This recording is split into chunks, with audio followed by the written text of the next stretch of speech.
욥기 1장 1절에서 12절 말씀, 11월 3일 금요일 말씀 한번 살펴보도록 하겠습니다. 욥의 경건과 복이라는 제목으로 기록되어 있는데요. 욥기서를 좀 살펴보려고 합니다.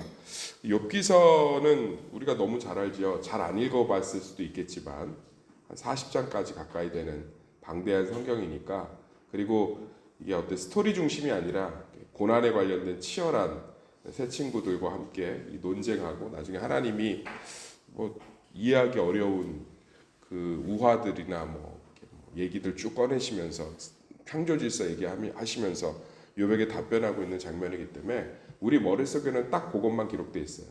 욥은 착했고 의로웠는데 고난을 참았다가 복받았다. 그러니까는 욥기서가 1장부터 40장까지 되는 굉장히 방대한 성경인데 그 가운데 있는 것들은 다 빼고, 수박이면 수박 안에 있는 알맹이는 다 빼고 수박의 겉 흰 부분 있잖아요. 먹지도 않고 버리는 거, 아무 맛도 안 나는 거. 김치 담그시는 분들도 있는데 요즘은 김치거리가 흔해서 그 수박 껍질 갖고 김치 잘 안 담그죠.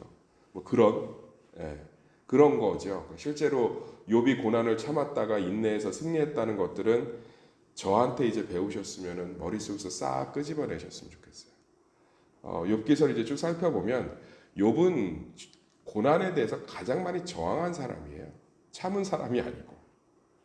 오히려 새 친구들이 욥이 고난을 소화하고 참을 것을 종용하고요. 오히려 욥은 상당히 고난에 대해서 저항하고 질문하며 고난 자체에 대해서 괴로워합니다. 그러면서 하나님을 원망하지 않은 적도 없고요. 마지막 욥이 하나님을 부정할 수밖에 없을 정도의 고난의 극도한 마지막 한계점에서 하나님이 나타나세요. 그 정도로 욥은 하나님을 철저하게 의심했고 고난 가운데 하나님의 섭리를 철저하게 의아해했고 질문했습니다. 그게 욥기서에 대한 이야기이기 때문에 머릿속에서 싹 끄집어내셔야 될 것 같아요. 욥이 고난을 참아서 복받았다는 얘기는 마치 이 또한 지나가리라가 성경에 있다고 주장한 어떤 전도사님처럼 전혀 없는데, 예수님 하나님의 고난관 자체가 아닙니다. 그러니까 오늘 욥기서를 통해서 이제 앞으로 쭉 새벽 예배를 안 빠지시고 들으시면 상당히 좋은 고난관이 내 몸 안에 자리 잡게 되고요. 그 고난관은 인간의 죄로 말미암아 아무리 믿음이 좋아도 고난을 겪을 수밖에 없는 세상 가운데 나그네로 살아가는 우리들에게 상당히 많은 자유와 긴장감의 완화를 줄 수 있고, 고난이 닥쳐왔을 때 고난을 잘 소화해내고 견디는 믿음이 아니라 고난 자체 가운데 역사하시는 하나님을 소망할 수 있는 믿음으로 전환시켜 줍니다. 그래서 욥기의 특징은 저는 어떤 스토리기보다는 지혜서에 가까워요. 성경을 묶을 때 보면 의도 없이 역사의 순서대로 묶은 것도 아니고요. 굉장히 많은 것들을 고려해서 성경의 순서들을 묶었는데 욥기, 시편, 잠언, 전도서 다 지혜서의 개념들이 좀 있거든요. 시편은 목사님 찬양시 아닌가요? 시편도 상당 부분은 지혜시가 많아요. 첫 번째 제일 중요한 게 시편 1편이죠. 복 있는 자는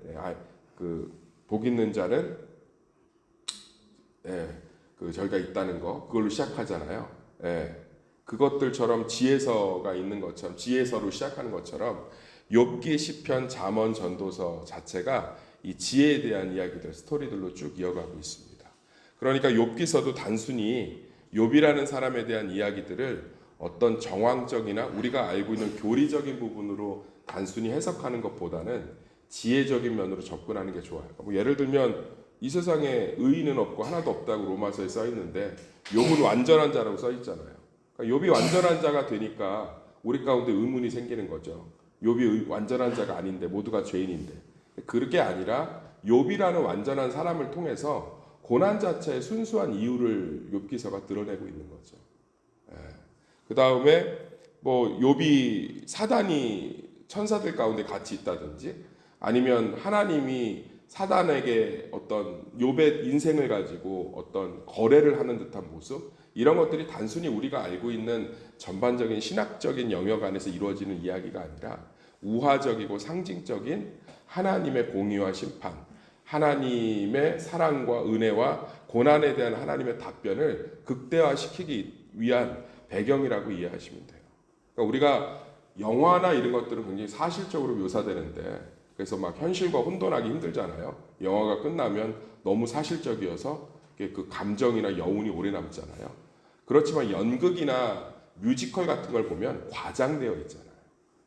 제한된 공간에서 제한된 주제를 제한된 시간으로 펼쳐 보여야 되기 때문에 굉장히 강조돼 있고 단순화돼 있고 집약돼 있죠. 대사나 행동이나 모든 것들이.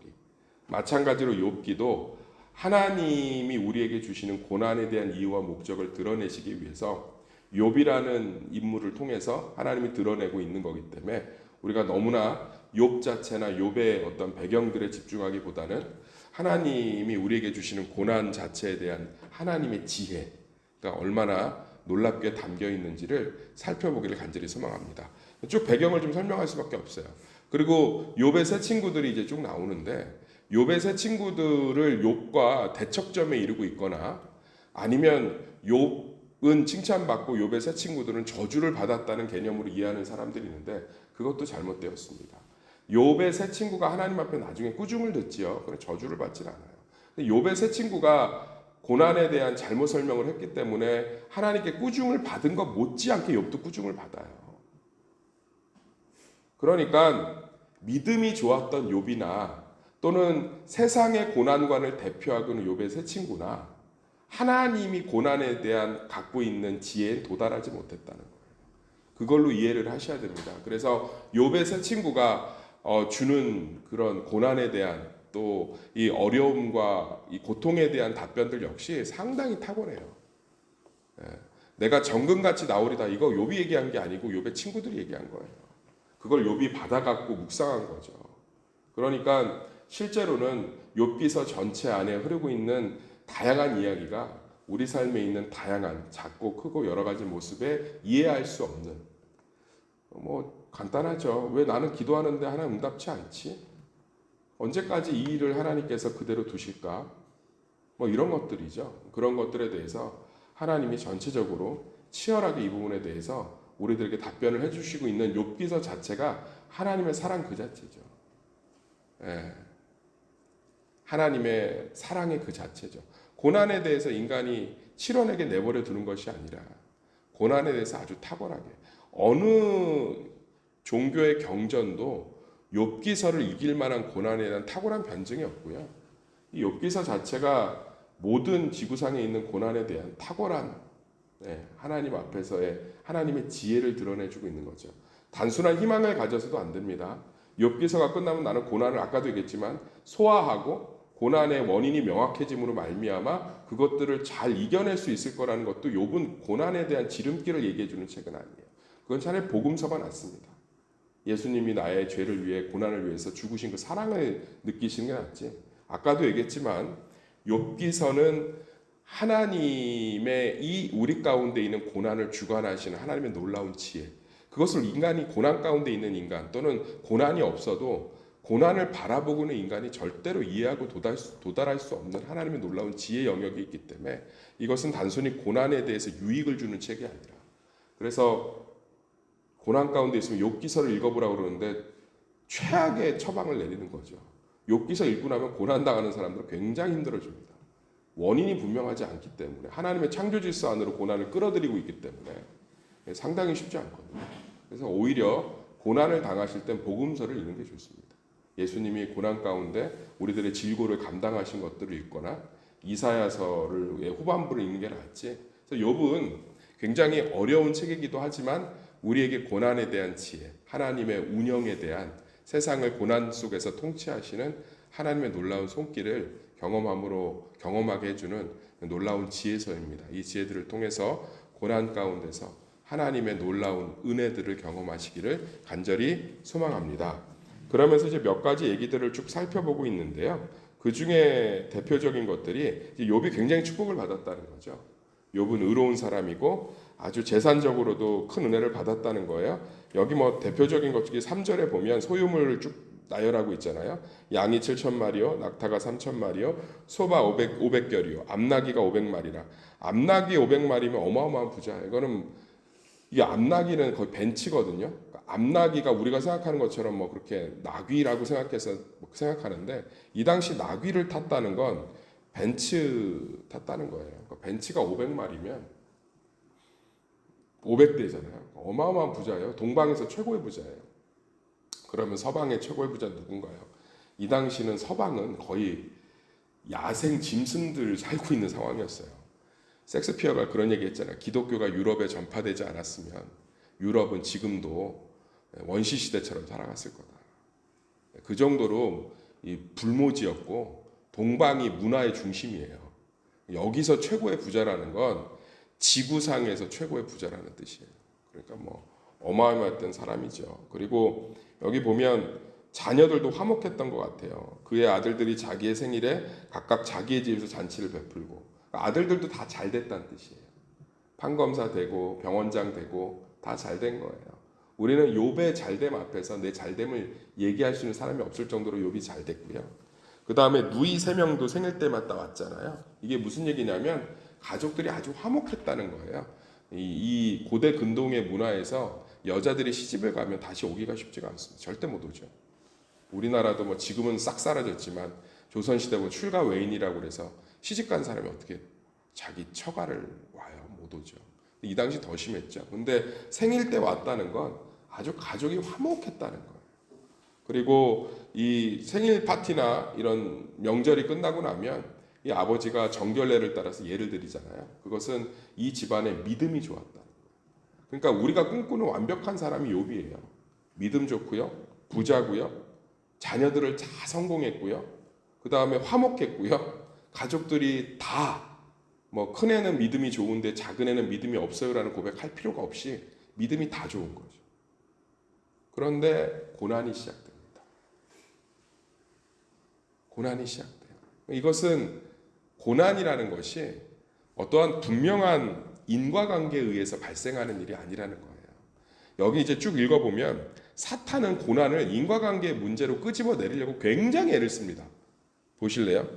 9절 같이 읽어볼까요? 너무 중요하니까 9절 시작.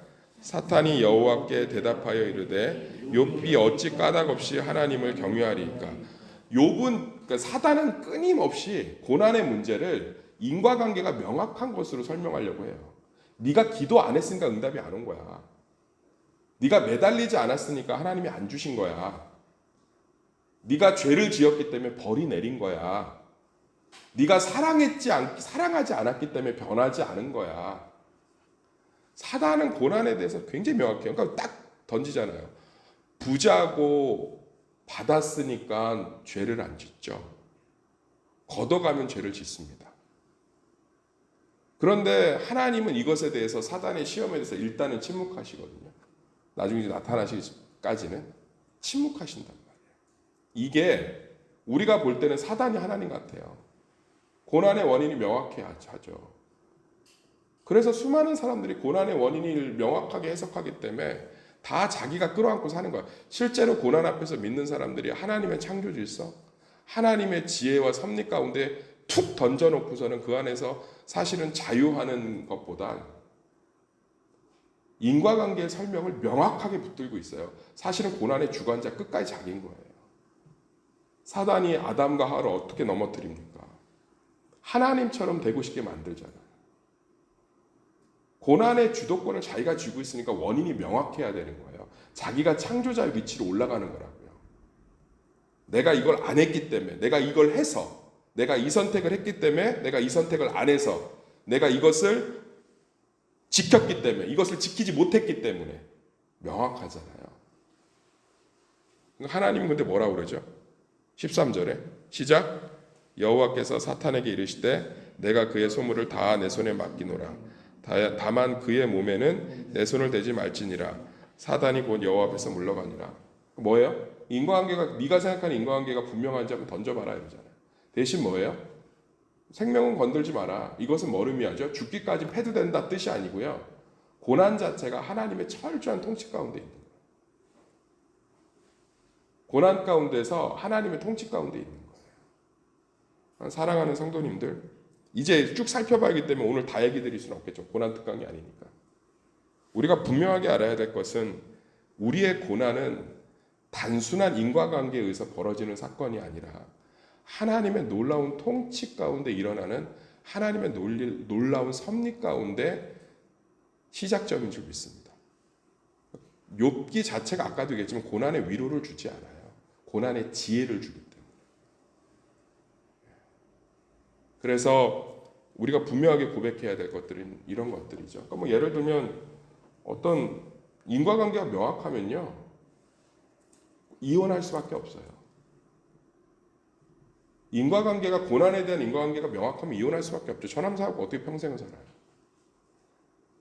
그런데 고난이 하나님의 창조 질서 안으로 들어가면 결국은 남편을 변화시키고, 결국은 부인을 변화시키고, 결국은 이 가정의 자녀들을 통해서 하나님의 계획이 성취되는 것을 볼 수밖에 없는 인내로 우리를 끄집어 가고 있는 거죠. 저는 그래서 고난에 대한 원인과 이유를 명확하게 진단해주는 사람들을 조심하라고 얘기합니다. 지금 나라가 힘들어 죽겠는데 거기다가 우울함을 더해주는 사기꾼의 기사들을 보면 원인이 명확해요. 사기꾼들은 원인이 명확해요. 이단들의 특징이 뭔지 아십니까? 얼마나 명확한지 아세요? 사단이 하는 일하고 똑같다. 천사들하고 사단이 같이 서 있잖아요. 6절 읽어볼까요? 시작. 하루는 하나님의 아들들이 와서 여호와 앞에 섰고 사단도 그들 가운데 온지라. 이게 무슨 얘기였어요? 아니, 천사하고 사단하고 어떻게 같이 서 있어? 구별 못한다는 뜻이에요. 욥기선 지혜라고요. 천사하고 사단이 같이 서 있다고요. 우리는 구별 못해요. 광명한 천사로 왔기 때문에 하와가 뱀을 사단이라고 인식을 했던 것 같아요. 못한 거예요. 베드로가 예수님 십자가에 못 박히지 마십시오. 우리가 대신 못 박히겠습니다 했을 때 얼마나 멋있어 보여요. 근데 예수님 딱 난리잖아요. 사단아 내 뒤로 물러가라. 예수님이 광야에서 고난받을 때 사단이 뭐 했는데요? 채찍질했어요? 고난 가운데 뭐 유혹했습니까? 딱 한마디 하잖아요. 배고프지? 밥 먹고 얘기하자. 얼마나 따뜻하게 다가옵니까? 얼마나, 나중에 뭐 나오죠? 세 번째, 시편 말씀 인용해서 그래, 네가 원하는 게 내가 없어지고 이 땅을 다스리는 만왕의 왕의 위치잖아. 내가 줄게. 내가 항복할게. 대신 내 앞에 무릎 한번 꿇자. 나도 뭐가 있어야 될 거 아니니. 그러니까 우리는 원인을 되게 분명하게 찾기 원해요. 근데 정말 오늘 말씀을 한번 묵상해 보시면 하나님의 창조 질서 안으로 내 고난을 던져 놓을 때 주도권을 포기하게 되고요. 그 주도권을 포기할 때 진짜로 믿음이 뭔지가 분명하게 보이기 시작해요.